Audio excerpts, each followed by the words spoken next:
Hello, and welcome back to Full Spectrum Frontiers, the podcast where we dive deep into the intersection of conflict, national security, and the ripple effects they have on society. I'm your host, Bennett Tanton, here to bridge the gap between the complexity of global challenges and the reality we face every day. Today, we're tackling a topic that's equal parts terrifying and fascinating: electromagnetic pulse, or EMP, threats. If you've ever wondered what would happen if the lights suddenly went out, and I mean all the lights, you're not alone. An EMP has the power to plunge us into a modern dark age where your smartphone is a paperweight, your car won't start, and food doesn't magically show up on grocery store shelves. But don't worry, this isn't just doom and gloom. Sure, we'll talk about the risks, but we'll also explore solutions, resilience, and how we as a society can face these challenges head on. Because let's be honest, running scared isn't a strategy, it's a bad workout plan. Before we dive in, I want to remind you to like, share, and review this podcast. Your support helps this show grow and keeps these conversations going. Hit that follow button wherever you're listening, and don't forget to share this episode with someone who's still convinced their generator is an end-of-the-world insurance policy. All right, buckle up. Let's talk about how close we are to the brink and, more importantly, how we can step back from it.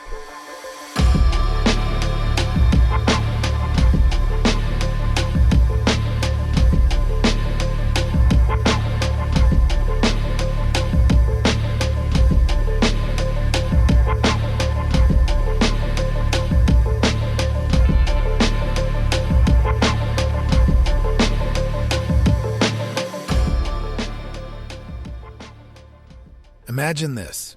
You're scrolling through your favorite podcast app, maybe catching up on some Full Spectrum Frontiers, and suddenly, poof, your screen goes black.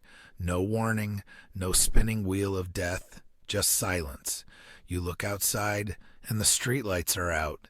Your neighbor's Tesla, dead in the driveway, and that weird buzzing sound in the air, gone. Congratulations, you've just experienced the opening act of an electromagnetic pulse, or EMP. So, what exactly is an EMP? At its core, it's a burst of electromagnetic energy that disrupts or disables electronic systems.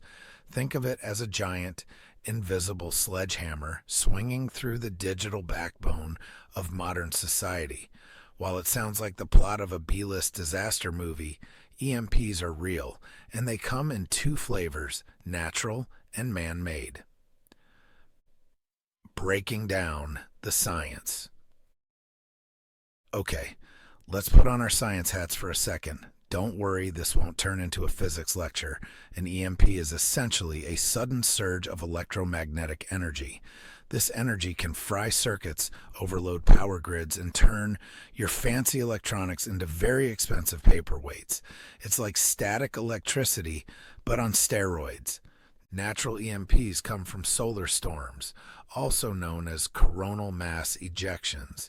These are massive bursts of solar wind and magnetic fields that the sun occasionally hurls toward Earth like an angry toddler throwing spaghetti. When they hit, they can interact with our planet's magnetic field, inducing electric currents that wreak havoc on power grids. The most famous example is the Carrington event of 1859. Back then, telegraph lines sparked, caught fire, and operators reported getting shocked. Now, imagine that same event happening today with all our interconnected systems.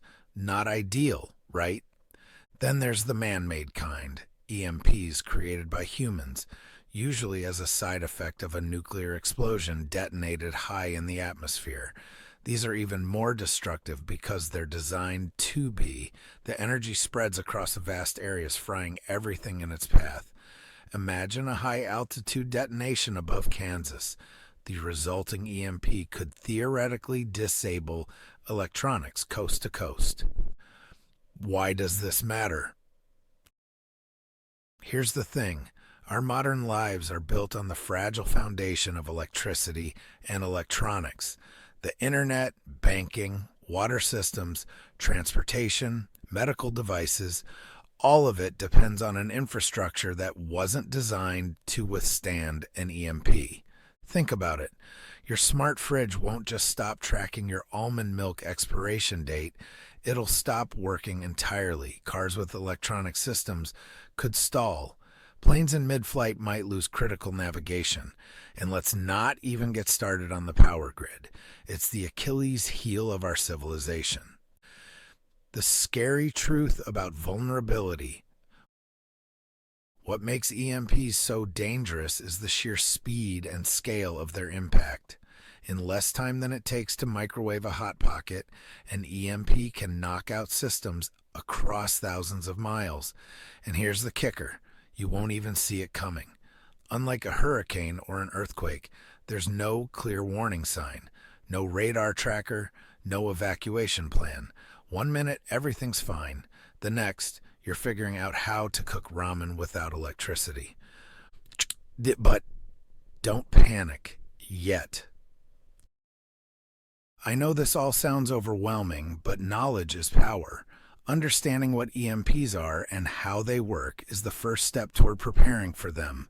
Yes, the threat is real, but so are the solutions. And in the coming sections, we'll break down the vulnerabilities in our infrastructure, the actual likelihood of an EMP attack, and, most importantly, what can be done to protect ourselves. So stick around, because we're just getting started. Remember, this podcast isn't about scaring you.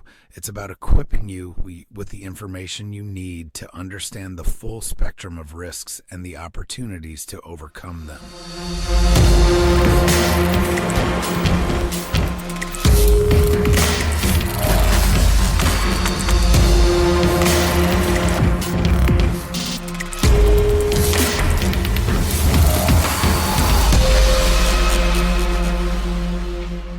Let's talk about the backbone of modern civilization: infrastructure, power grids, communication networks, water systems, transportation. These aren't just conveniences, they're lifelines. And guess what? They're also alarmingly fragile when it comes to electromagnetic pulses. So, grab your metaphorical hard hat, because we're about to go on a tour of just how vulnerable the U.S. really is. The power grid. America's Achilles heel. Picture the power grid as a massive spiderweb stretched across the country. It connects power plants to homes, businesses, and critical facilities like hospitals. Now, imagine throwing a grenade into the middle of that web. That's what an EMP would do.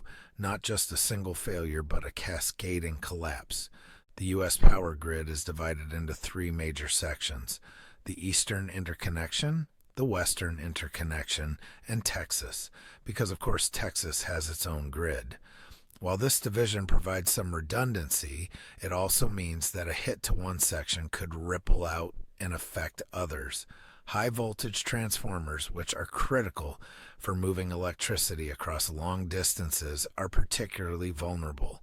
These transformers aren't just expensive, they're also custom built and take months, sometimes years, to replace. And here's the kicker: we don't have many spares lying around. Communications. Lights out, calls dropped. Next up, communication networks. In the age of 5G, satellite internet, and smartphones glued to our hands, it's easy to forget how dependent we are on these systems. An EMP would disrupt everything from cell towers to fiber optic networks, rendering communication all but impossible. Think about the chaos of a nationwide power outage, but with no way to call for help or coordinate emergency responses. No Wi-Fi, no GPS, no memes. Truly a dark age. And it's not just personal inconvenience. Government and military communication systems rely on many of the same vulnerable technologies. Sure, some high-level systems are hardened against EMPs, but the redundancy doesn't extend far enough. The result? A nation effectively blind and deaf in the face of a crisis. Water and food supply. The domino effect. Here's a fun thought experiment. How long could you go without water? The answer, for most of us, is not long. Municipal water systems depend on electricity to pump, treat, and distribute water. No power means no water means no sanitation. And that's before we even get to food. Food supply chains are an intricate dance of farming, processing, transportation, and retail. Every step relies on electricity. Refrigerated warehouses, out of commission, trucks, stalled, grocery stores, dark. Within days, shelves would be bare and panic would set in. Transportation, grounded and gridlocked. Modern transportation is a marvel of logistics and technology. Unfortunately, it's also incredibly susceptible to EMPs. Most vehicles today are packed with electronic systems that control everything from ignition to braking. An EMP could fry those circuits, leaving millions of cars, trucks, and buses immobile. Air travel? Forget about it. Planes rely on advanced avionics, and airports are hubs of electrical systems that would be knocked offline. Even railroads aren't safe. Trains and their control systems are heavily computerized. The result? A nation at a standstill, unable to move people or goods efficiently. Emergency services, help isn't coming. Now let's talk about the folks we count on in times of crisis. First responders, police, firefighters, paramedics, all of them depend on functioning communications, vehicles, and equipment. An EMP would cut them off at the knees, leaving communities to fend for themselves. Hospitals would lose power, backup generators would eventually run out of fuel, and critical medical devices would fail. The very systems designed to protect us would become casualties of the pulse.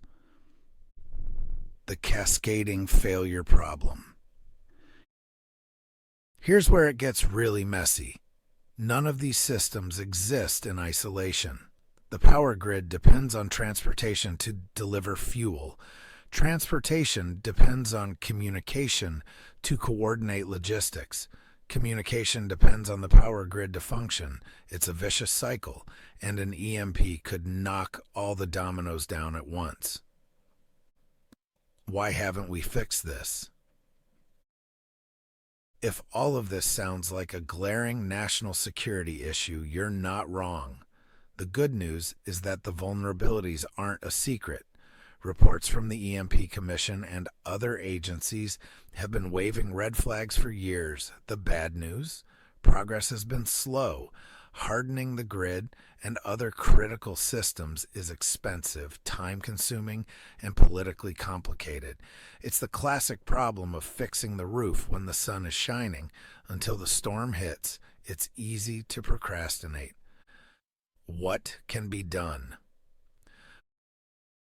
We'll explore this in more detail later, but for now, know that solutions exist. Hardened infrastructure, redundant systems, and strategic planning can significantly mitigate the risks. The question is whether we're willing to invest in those solutions before it's too late. A wake-up call. The vulnerability of our infrastructure isn't just a theoretical problem, it's a ticking clock. But here's the thing, understanding these vulnerabilities is the first step toward addressing them. By pulling back the curtain, we can start having the conversations that lead to real change. Stay with me, because in the next section, we're diving into the sources of EMP threats, natural and man-made, and just how likely they are to happen. Spoiler alert, the odds might surprise you.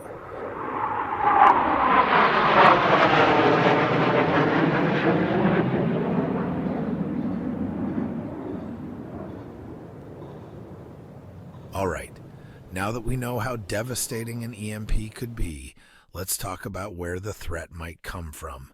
Are we staring down an angry sun, a rogue nation with a chip on its shoulder, or maybe a villain from a James Bond movie? Spoiler, it's a little bit of everything. Let's break it down. Natural threats. The sun's temper tantrums. First, let's talk about the sun. You'd think that big glowing ball in the sky would have our backs, right? Nope. Every once in a while, it decides to throw a fit, launching what scientists call a coronal mass ejection, CME. In simple terms, it's a massive burst of solar wind and magnetic fields that can slam into Earth's magnetic field like a cosmic linebacker. The most infamous example is the Carrington event of 1859. Back then, telegraph lines sparked like the 4th of July, and the northern lights lit up the sky as far south as Cuba.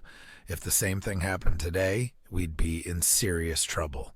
NASA has warned that a Carrington-level CME would likely knock out power grids worldwide, causing trillions of dollars in damage and taking years to recover from.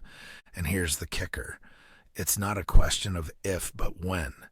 The sun operates on an 11-year cycle of activity, and while we can predict some solar events, we can't stop them. We've had a few near misses in recent years, including a CME in 2012 that passed just behind Earth.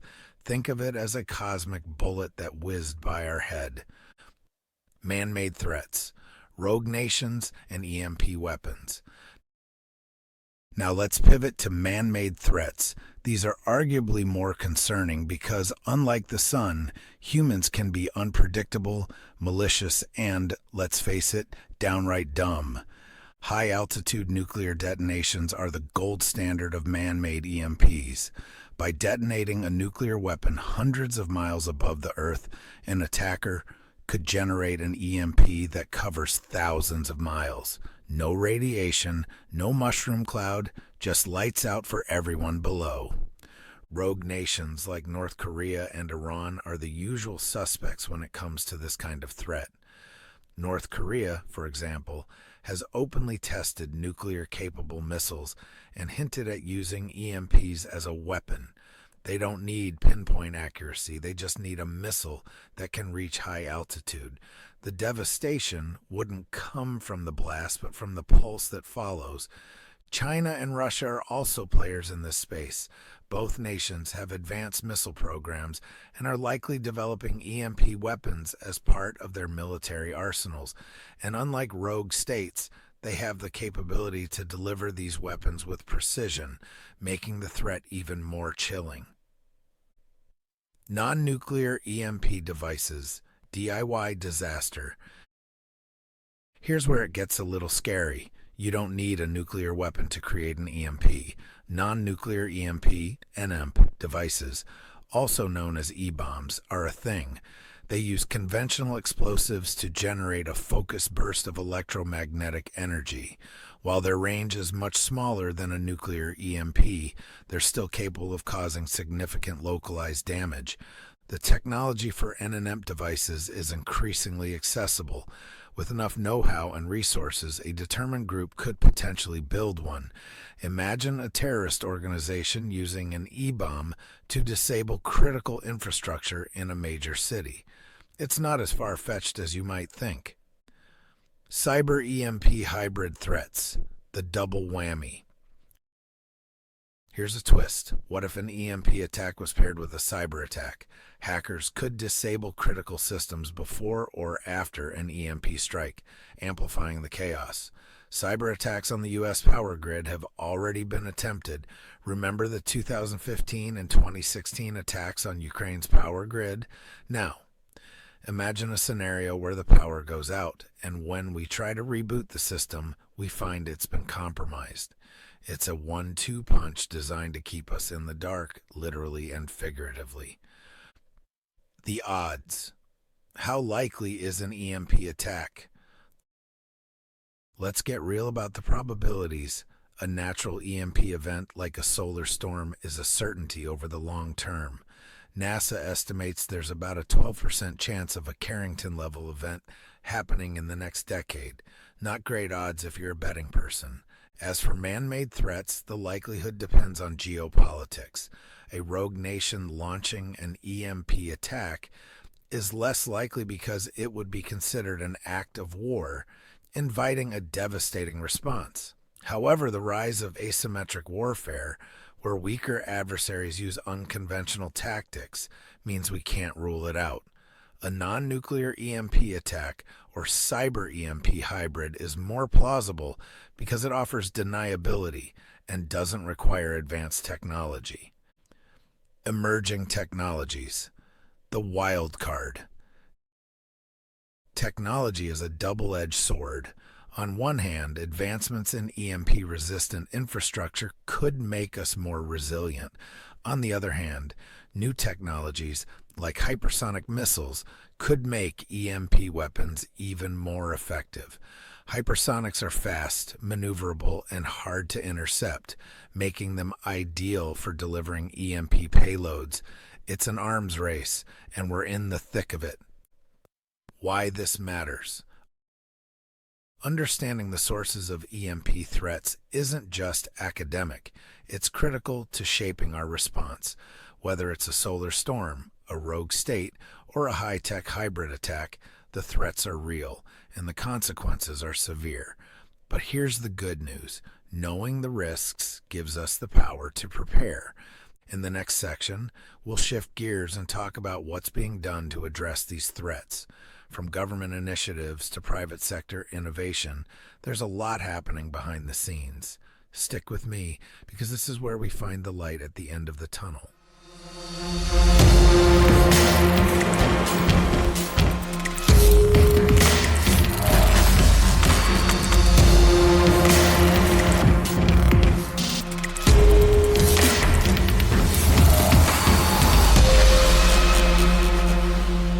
Let's face it, when it comes to EMPs, ignorance isn't bliss. It's a disaster waiting to happen. But we're not just here to talk about the doom and gloom. This is Full Spectrum Frontiers, where the goal is to educate, inspire, and, most importantly, prepare. So let's dive into what's being done and what needs to be done to prevent an EMP from turning the United States into the world's largest camping trip. Spoiler, we need more than a flashlight and a pack of batteries. Government efforts, the red tape and progress. The U.S. government has been aware of EMP threats for decades. In fact, Congress established the EMP Commission in 2001 to study the risks and make recommendations.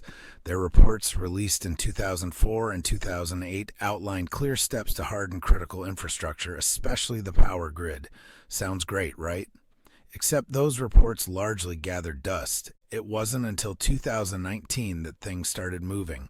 President Trump signed an executive order directing federal agencies to assess and mitigate EMP threats.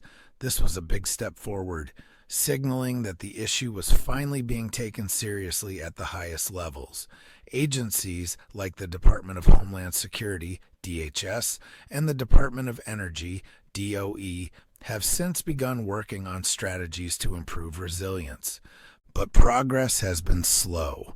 The main hurdle? Funding. Hardening the grid and other critical systems isn't cheap. We're talking billions of dollars, and let's be real, getting Congress to agree on spending for something that hasn't happened yet is like trying to explain TikTok to your grandparents. Private sector initiatives, innovation at work. While the government grapples with bureaucracy, the private sector is stepping up in some areas. Companies specializing in grid infrastructure and cybersecurity are developing EMP-resistant technologies. For example, some power companies are installing surge arresters and grounding systems to protect key components from EMP damage. It's a start, but the efforts are far from universal. On the tech side, companies are working on hardened communication systems that could survive an EMP. These systems would ensure that first responders, military units, and government agencies could still communicate in the aftermath of an attack. Think of it as a digital lifeline in a sea of chaos. Military preparedness, protecting the shield. The military has long recognized the threat of EMPs, especially given their reliance on advanced electronics for everything from logistics to battlefield operations. Key systems, like missile defense and nuclear command, are designed to withstand EMP attacks. This isn't just speculation. It's built into the design of many critical assets. For example, Air Force One is EMP hardened to ensure that the president can communicate and lead during a national crisis. The same goes for NORAD and other key military installations. But while the military has taken steps to protect itself, the civilian infrastructure it depends on, like the power grid, is still vulnerable. And that's a major problem. Community and individual preparedness, grassroots resilience. Here's where we get to you, me, and everyone listening. National resilience starts at the local level. Communities can take steps to prepare for the possibility of an EMP just like they do for hurricanes or earthquakes. This includes emergency power, installing backup generators for critical facilities like hospitals, fire stations, and water treatment plants. Food and water storage, encouraging households to keep at least a week's supply of non-perishable food and clean water. Communication plans, developing local communication networks that don't rely on the internet or cell towers. On an individual level, preparation doesn't have to mean going full doomsday prepper. Start small.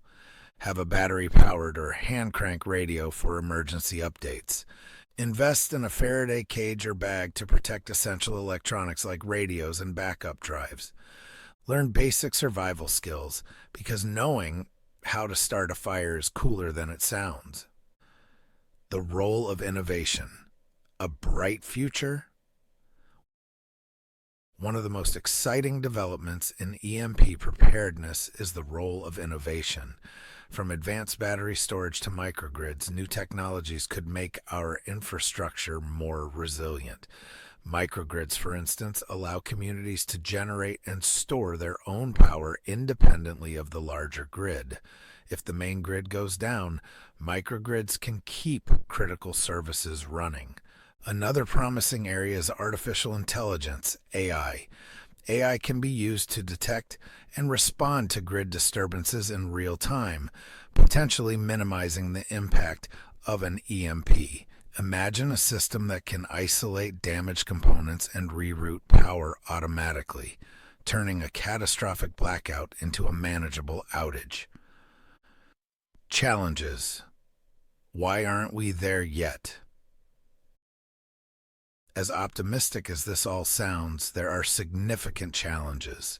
The biggest is cost.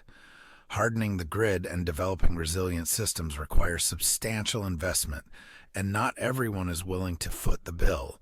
Then there's the issue of coordination. Hardening one part of the grid doesn't help if the rest of it is still vulnerable. It's an all-or-nothing game.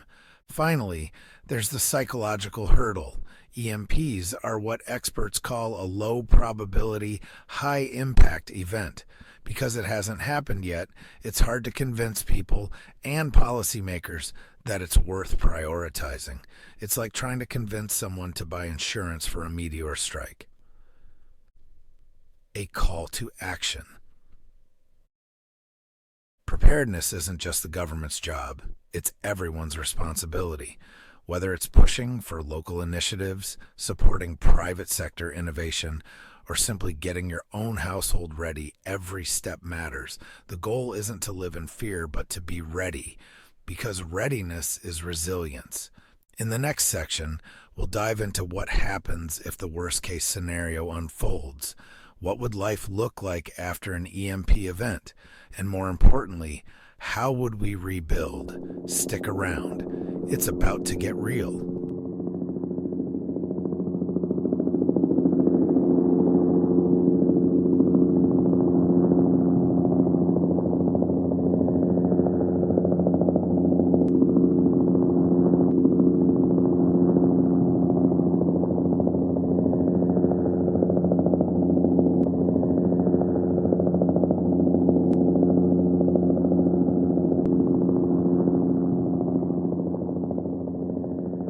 Let's get raw for a moment. What happens if we don't take the EMP threat seriously? If the worst case scenario unfolds, how would life change? And could we even recover? This isn't just an academic exercise. It's a glimpse into a world where everything we take for granted disappears overnight. Brace yourself, because this section gets heavy, but it's the kind of reality check we all need. Day 0. Lights out. It starts with a flicker, or maybe just an abrupt, eerie silence. The power's out. Phones are dead. Cars won't start. For most of us, the first reaction would be confusion. Did the grid go down? Is it a blackout? But as the hours stretch into days, the realization sets in. This isn't a glitch, it's a collapse. Within the first 24 hours, the immediate impacts would be logistical.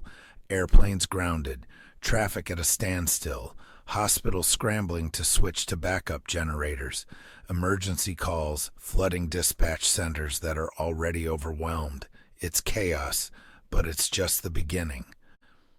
The first week, societal shock. By day 3, the cracks in modern society would begin to show. Grocery store shelves would be empty, stripped bare by panicked shoppers. Gas stations would run dry as fuel can't be pumped without electricity. People dependent on medications, dialysis, or other critical treatments would face life-threatening situations as healthcare systems buckle. Communication would be nearly impossible. Without phones, internet, or radios, communities would be isolated, left to guess what's happening and how to respond. Emergency services, stretched thin and operating without functional logistics, wouldn't be able to keep up. Think of how quickly tensions rise when there's a power outage during a heat wave. Now imagine that on a national scale with no end in sight. 1 month in, a new reality. After a month, survival becomes the top priority. Cities, unable to sustain their populations without functioning infrastructure, would see mass migrations as people head to rural areas in search of food and water. Law enforcement and government agencies would struggle or fail entirely to maintain order. The economy would effectively cease to exist. Banks, reliant on electronic systems, would be paralyzed. Cash would only have value until supplies of essentials like food and fuel ran out. After that, barter systems and local currencies might emerge, but not without conflict. Agriculture, too, would take a massive hit. Modern farming depends on machinery, irrigation, and supply chains for distribution. Without these, food production would plummet, leading to widespread shortages and starvation. The ripple effects, global implications. The fallout wouldn't be confined to the U.S. The global economy, heavily tied to American trade and financial systems, would spiral into chaos. Supply chains for everything from pharmaceuticals to electronics would collapse. Nations reliant on American exports, food, technology, energy, would face their own crises. And then there's the geopolitical angle. A weakened United States could embolden adversaries, leading to increased instability around the world. Rival nations might exploit the chaos, whether through cyberattacks, territorial aggression, or propaganda campaigns. Long-term collapse, a generational challenge. The long-term consequences of an EMP event would reshape society. Rebuilding the power grid alone would take years, even with sufficient resources that might not be readily available in a post-EMP world. Restoring communication networks, transportation systems, and industrial capacity, even longer. For individuals, the psychological toll would be immense. Generations raised in a digital, interconnected world would struggle to adapt to a life without modern conveniences. Skills like farming, mechanical repair, and basic survival, once considered niche, would become essential. Education, healthcare, and governance would have to be reinvented. It wouldn't be impossible, but it would be a monumental challenge requiring cooperation, innovation and resilience. The human cost. Let's not sugarcoat it. An EMP event would lead to significant loss of life. Vulnerable populations, the elderly, the sick, and the very young, would suffer the most. Urban centers would see higher mortality rates as resources run out and sanitation breaks down. Communities that lack preparedness would face the harshest outcomes. But here's the thing. Humanity is resilient. We've faced catastrophes before and found ways to rebuild. The question is, how much suffering are we willing to endure before we take proactive steps to mitigate the risks? What we stand to lose. When we talk about EMPs, we're not just talking about technology or infrastructure. We're talking about losing the very fabric of modern life, the connections, conveniences, and opportunities that define the 21st century. It's not just about lights going out. It's about what happens when the light of progress dims. The case for action. So what can we do? The first step is awareness, which is exactly what this podcast is about. The second is advocacy, pushing for policies and investments that prioritize preparedness. And the third is personal responsibility. Whether it's learning survival skills, building community networks, or simply staying informed, every action counts. This isn't about fear, it's about hope. Hope that we can face these challenges head on and come out stronger. Because while the risks are real, so are the solutions. And as long as we're willing to act, the story of an EMP doesn't have to end in disaster. In the next and final section, we'll wrap up this conversation and look at how we can turn awareness into action. Stick with me. This is where we bring it all home.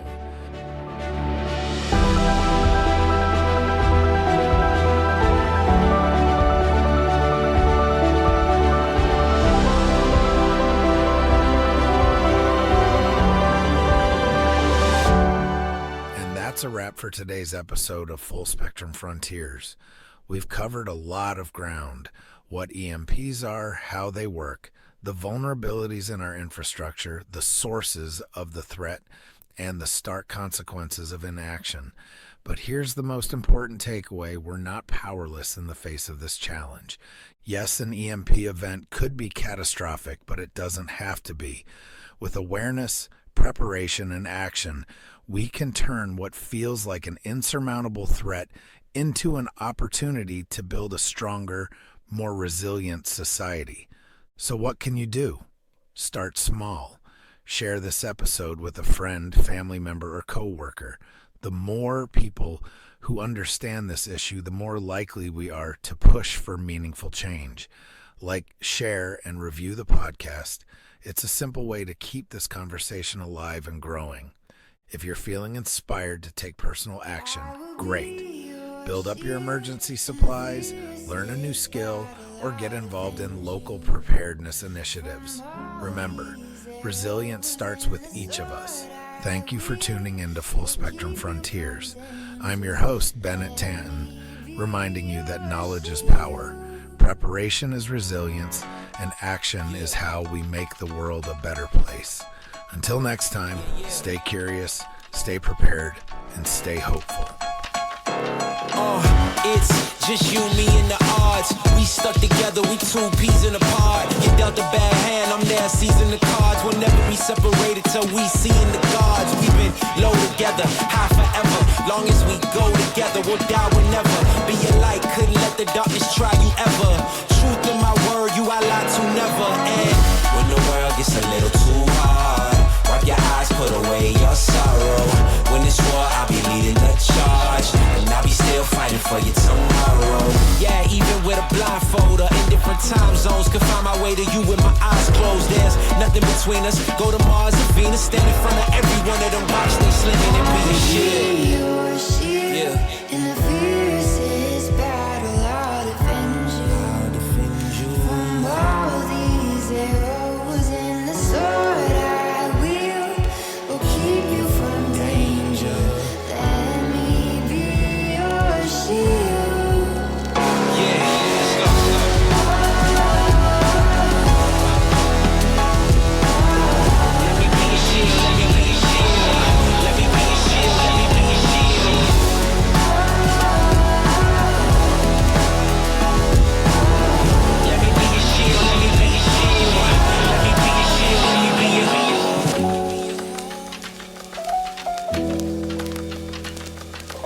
You